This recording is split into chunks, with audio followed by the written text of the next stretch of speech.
Hi, this is Beth Keeley, and this is an introduction to my English 111 Writing and Inquiry Online.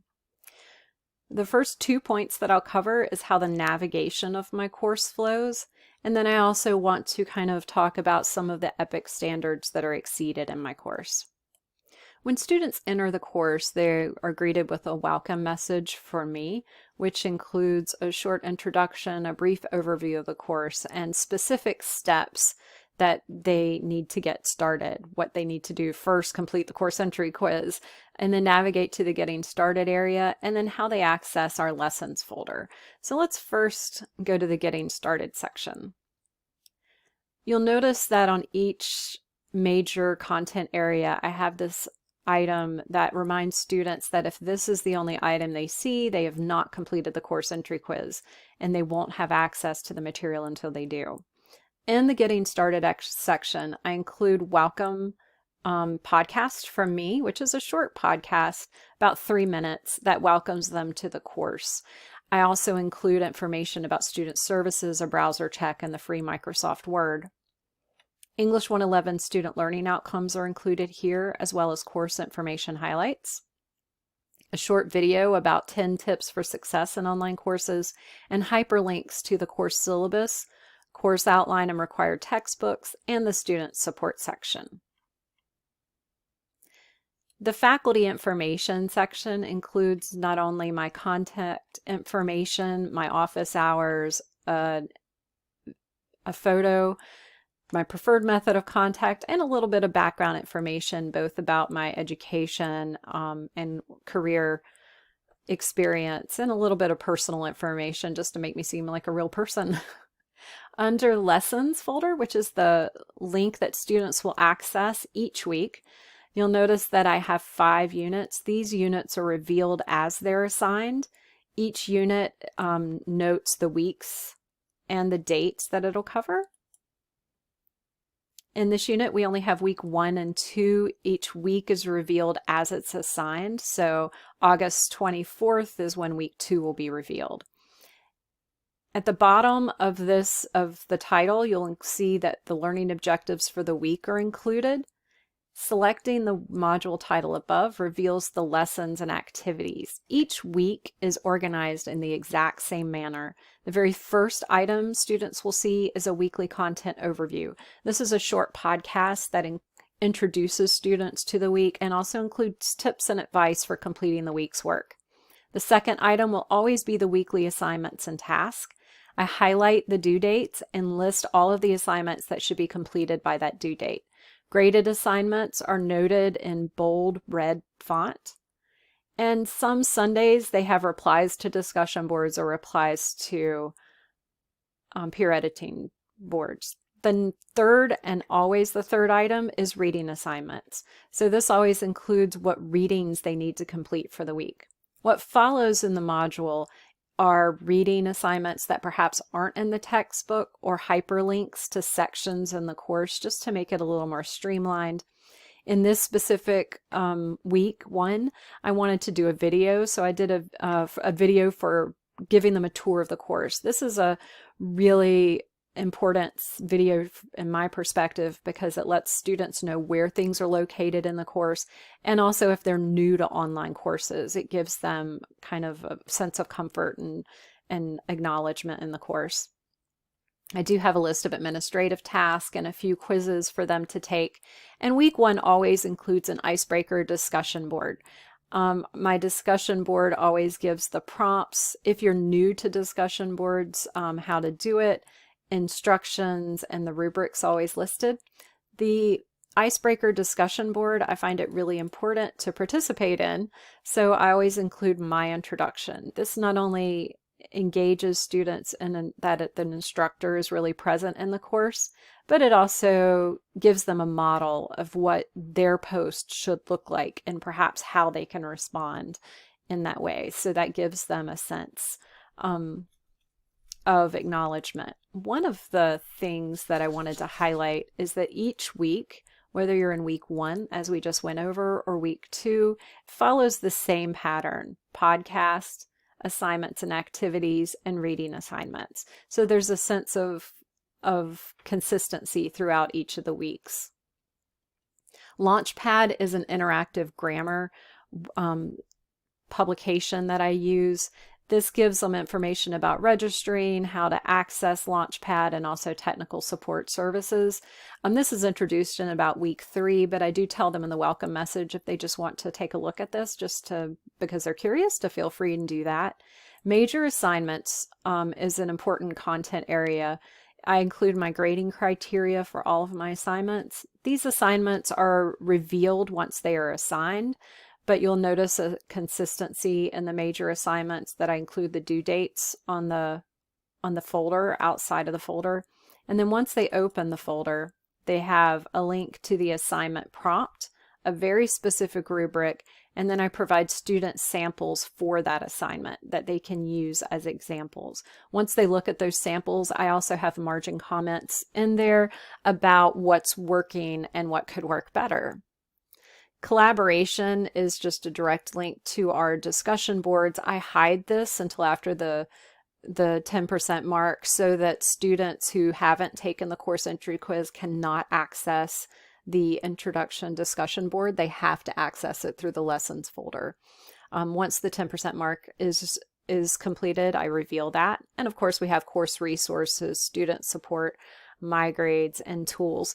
Each lessons folder, I include a healthy combination of videos, journals, interactive videos through VidGrid, discussion boards, different opportunities for collaboration, quizzes, and writing examples. All of these include rubrics to make have students understand what specifically is being evaluated in each assignment.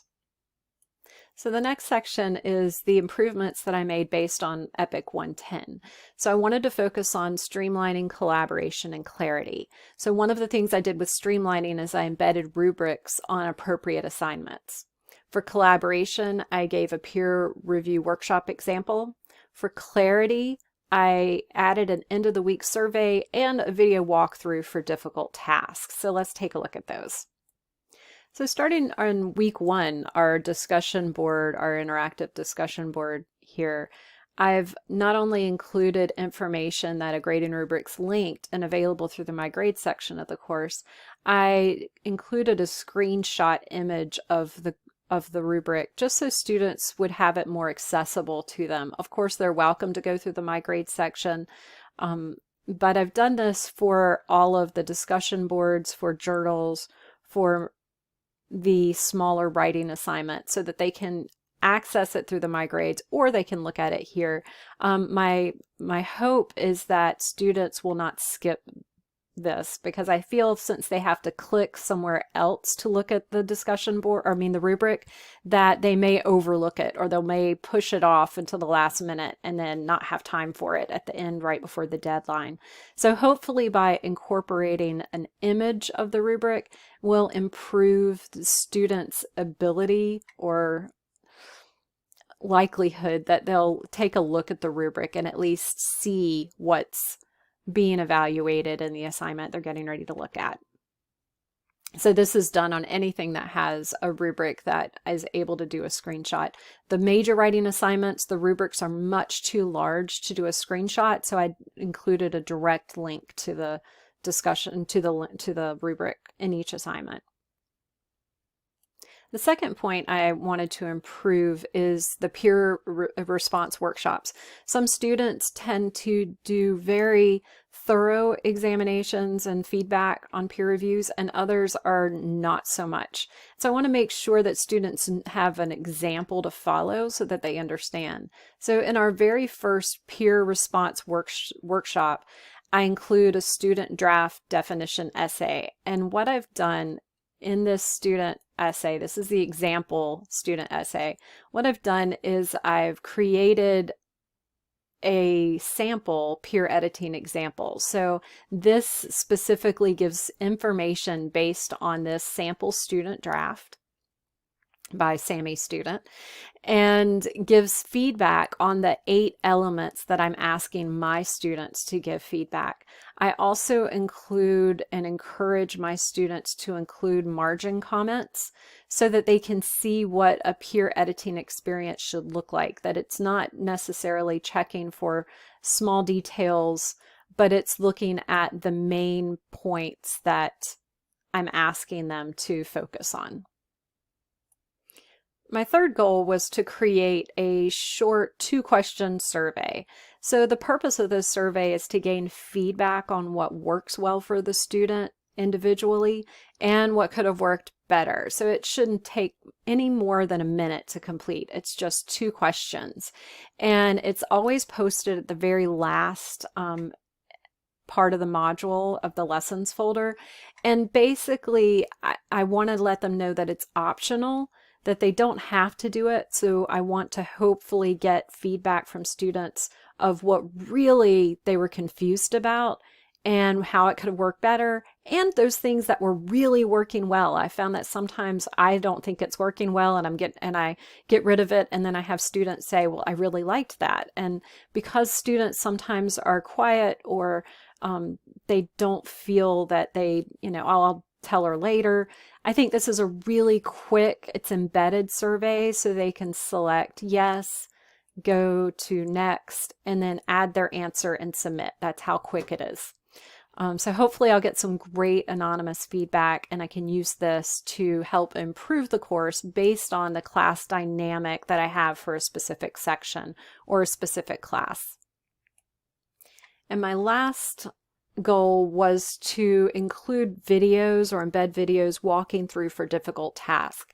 So not everyone finds participating in, for example, discussion boards is a difficult task. But if it's your very first time, or if you haven't done it in a long time, I think it would be helpful for students to have a quick review. So for example, in our week 1 discussion boards, I include a section new to discussion boards. And if you do, just click on this link and this will take you to a short video on how to participate and post and reply in discussion boards. It's a quick 3-minute video, and not only have I included it as in the assignment itself, but you can access these through course resources as well. Course resources also have those informational videos under technology resources, how to participate in a discussion board, how to post to a journal entry, and how to submit assignments, reviewing safe assign reports on Blackboard. My hope is that all 3 of these major goals will have the rubric images, the peer review workshop example, the end of the week surveys, and the video walkthrough for difficult tasks. Will definitely have students feeling more of a sense of collaboration, clarity, and a little more streamlined in the future, especially for those students who are new to online courses.